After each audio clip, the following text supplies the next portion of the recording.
and welcome to Do It Like a Dancer. I am Gillian Rhodes, and today I'm talking about shoulders, really. So I've done a few different videos on this channel about shoulder stretching, back exercises. I've talked in videos about how you need to be able to use your upper back and all this kind of stuff.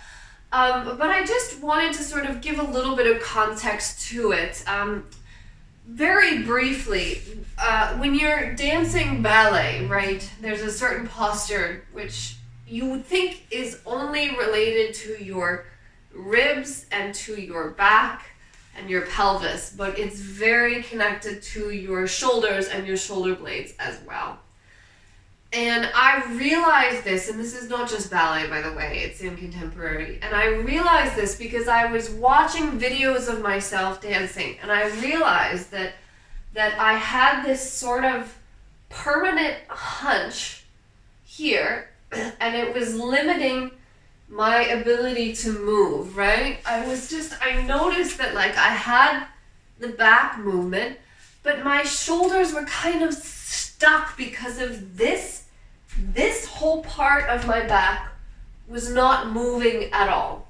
And this, when you watch people walking in the world, when you watch them on their cell phones, you can see there's this hunch in their back like this, right? And it translates directly into your movement, and it sort of causes this blockage.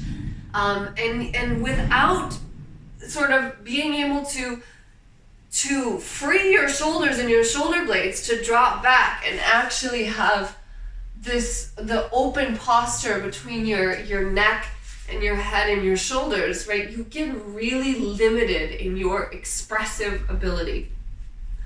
I've talked about this before, but I just wanted to emphasize the point that, there are posture bands and stuff like that, but when you're training, don't forget your shoulders.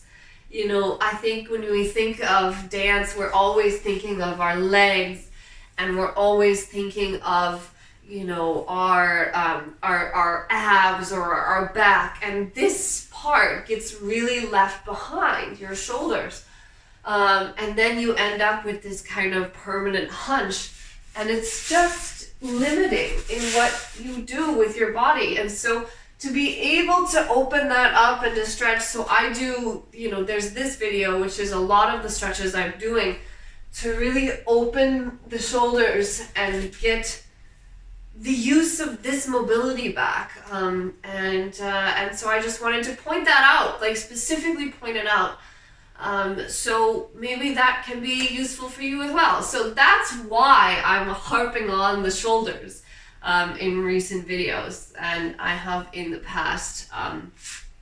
So that's that, just a little tip for the day. 2 minutes to better dancing. Thank you so much for watching. You know what to do, all the YouTube things. You also know where to support me, patreon.com/Gillian Rhodes.